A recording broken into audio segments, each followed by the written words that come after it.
নারীরা যত ব্যস্ততাই থাকুক, যত সংসারের কাজকর্মই থাকুক, বাহিরে কাজ করুক বা ঘরে, সব কিছু তার বাচ্চা সহ একা হাতে সামলাতেই হয়। একটা নারী যত ব্যস্ততাই থাকুক, সম্পূর্ণ ব্যস্ততা তার মেটাতে হয় তার বাচ্চাকে সাথে নিয়ে।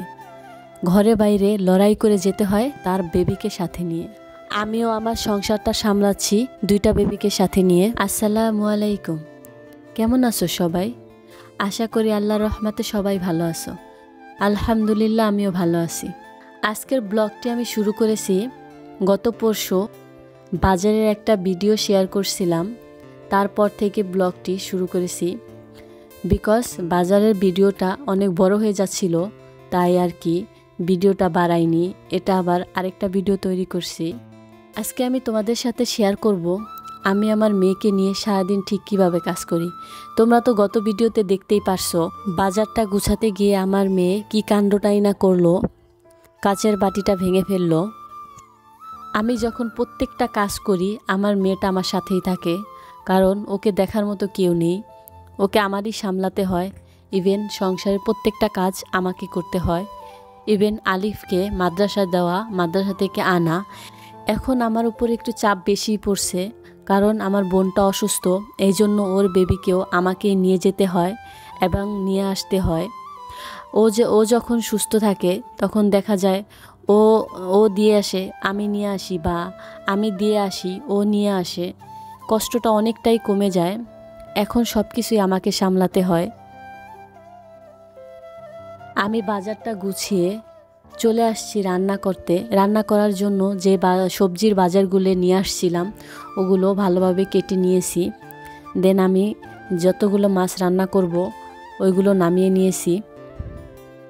আজকে আমি ফুলকপি, আলু, সিম, টমেটো এগুলো দিয়ে কাতলা মাছ দিয়ে রান্না করব। তো সবজিগুলো আমি টেবিলে বসেই কাটলাম আমার মেয়েকে নিয়ে। দেখা যায় বসে বসে দাবটি দিয়ে যদি কাজ করি দেখা যায় একটা ভয় থাকে, তাই আমি চেষ্টা করি ছুরি দিয়ে কাজ করার। আর টেবিলে বসে বসে কাজ করলে ভয়টা একটু কম হয়। ও পাশে চেয়ারে বসে থাকে আর আমি এ পাশে কাজ করি। সবজিগুলো কেটে নেওয়ার পর রান্নাটা বসিয়ে দিলাম। আজকে আমি একটা আইটেমই রান্না করব, বিকজ অনেক লেট হয়ে গেছে। এর মধ্যে আমি আর ভাজি বা ডাল রান্না করতে পারবো না। এমনিতে আমি ভাজি বা ডাল সাথে রান্না করি। আর আমার আলিফের মাদ্রাসা ছুটি হওয়ার সময় হয়ে যাচ্ছে। দেন আমার তাড়াতাড়ি রান্না করা শেষ করে ওকে নিয়ে আসতে যেতে হবে। রান্নার তরকারিটা কষাতে দিয়ে আমি একটু ঘরটা গুছাতে চলে আসলাম। এমনিতে তোমাদের সাথে আমার রুম ক্লিন করা ভিডিও শেয়ার করা খুব কমই হয়, বিকজ আমার রুম ক্লিন, কাপড় চোপড় ধোয়া আর ঘর মোছা এগুলো সব আমার হেল্পিং হ্যান্ডই করে। দেখা যায় সব কিছু গুছিয়ে পরিষ্কার উনিই করে, তাই এগুলো তোমাদের সাথে শেয়ার করা খুব কমই হয়। আমি জাস্ট আমার ফার্নিচারগুলো ক্লিন করি, এই তো। এর মাঝে এসে আবার তরকারিটা দেখে গেলাম আর টমেটোগুলো দিয়ে দিলাম। টমেটোগুলো আগে দিলে দেখা যায় অতিরিক্ত গলে যায় আর ভালো লাগে না আমার কাছে, এই জন্য আমি একটু পরেই দেই। আজকে রুমটা একটু বেশি ময়লা হয়ে গেছে। সকালে কিন্তু আমার হেল্পিং হ্যান্ড ক্লিন করে গেছে, তাও একটু ময়লা হয়ে গেছে, তাই ভাবলাম আমি একটু পরিষ্কার করে নেই। এই যে আমি রুম ক্লিন করতে আসছি, আমার সাথে রোজাইনাও ক্লিন করার চেষ্টা করছে। তো আমি সেরকম কিছুই বলি না, করুক। দেখা যাচ্ছে একটু একটু করে শিখবে, আস্তে আস্তে বড় হলে মাকে হেল্প করতে পারবে, তাই আমি ওকে কিছুই বলি না। মায়ের সাথে সাথে থেকে অনেক দুষ্টামিও করে। দেখা যায় আমার কাজ কমার বদলে বাড়িয়ে দেয়। এই যে আমি বিছানাটা গোছালাম বলে পাটা ক্লিন করে দেন বিছানায় উঠলো রোজাইনা। এই যে এখানে আমার তরকারিটাও রান্না প্রায় কমপ্লিট। আমি মাছগুলো দিয়ে দিব। তরকারিটা সিদ্ধ হয়ে গেছে, মাছগুলো দিয়ে দেন। ধনেপাতা দিয়ে আমি নামিয়ে নিব। কিছুক্ষণ জাল করেও নিয়েছি, নয়তো দেখা যায় মশলাটা মাছের ভিতরে ঢুকে না, এই জন্য। প্রায় সকাল থেকে আজকে কাজ করছি, খুব খিদে লেগেছে, এজন্য ভাবলাম আমি খাবারটা খেয়ে নেই, দেন আলিফকে আনতে যাব। এমনিতে সবসময় আলিফকে নিয়ে আসার পর দেন ওকে গোসল করানোর পরে আমি একসাথে খাবার খাই। আজকে একটু খিদে পেয়েছে তাই তাড়াতাড়ি খেয়ে নিলাম। খাবারটা খাওয়া শেষ করে আমি আলিফকে মাদ্রাসা থেকে নিয়ে চলে আসছি। দেন ওকে গোসল করিয়ে আমি গোসল শেষ করছি। আলিফ এসেই পেয়ারা মাখা খাবে, তার বায়না ধরছে। তো গোসল শেষ করে আমি পেয়ারা মাখা করে দিলাম। ভাবলাম দুপুরবেলা একটু টক খেলে ভালো লাগবে, বাট পেয়ারাটা মিষ্টি ছিল, টক ছিল না। তো আমি পেয়ারা মাখা করার জন্য পেয়ারাগুলি ছোট ছোট করে কেটে নিচ্ছি, যেহেতু বাচ্চারা খাবে, ওদের খেতে সুবিধা হবে এই জন্য।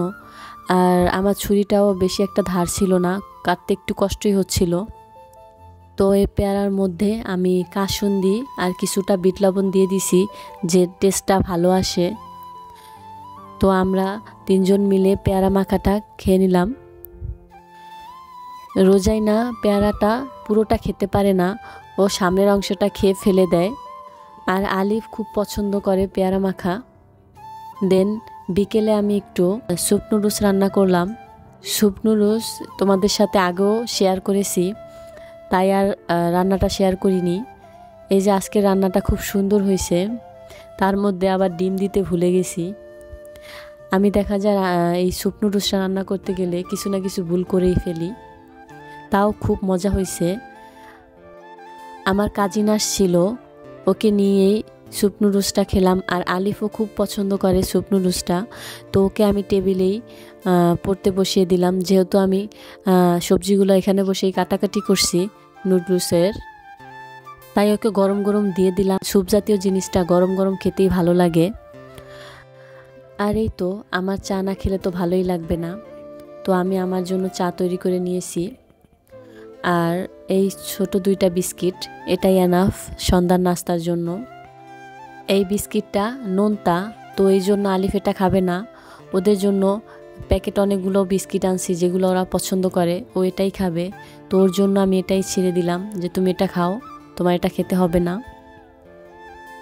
নোনতা বিস্কিট দিয়ে চা দিয়ে খেতে আমার খুবই ভালো লাগে। মিষ্টি বিস্কিটগুলো আমার কাছে লাগে বেশি মিষ্টি হয়ে যায়, এই জন্য আমি ট্রাই করি নোনতা বিস্কিটগুলো দিয়ে চা খেতে। আর যারা চা খায় তাদের চা না ছাড়া চলেই না, বাট সবসময় চা করি না, যেহেতু একা খাবো আর সবসময় ভালো লাগে না, একটু আলসেমিও লাগে। আর দুধ চাটা আমি সবসময় খাই না, গ্যাসের প্রবলেম করে, তাই রং চাই চেষ্টা করি খাওয়ার। এই তো মাঝে মাঝে শখের বসে খাই চা, দুধ চা, কফি এগুলো। আর আলিফকে খেতে দিলে আমি রং চাটাই খেতে দেই। আমি দুধ চাটা ওর জন্য বেশিরভাগই অ্যাভয়েড করি, কারণ যেহেতু ও ছোট, ওর জন্য ঠিক না। আজকের ব্লগটি এখানেই শেষ করছি, দেখা হবে পরবর্তী কোনো ভিডিওতে। সবাই ভালো থাকবেন, আল্লাহ হাফেজ।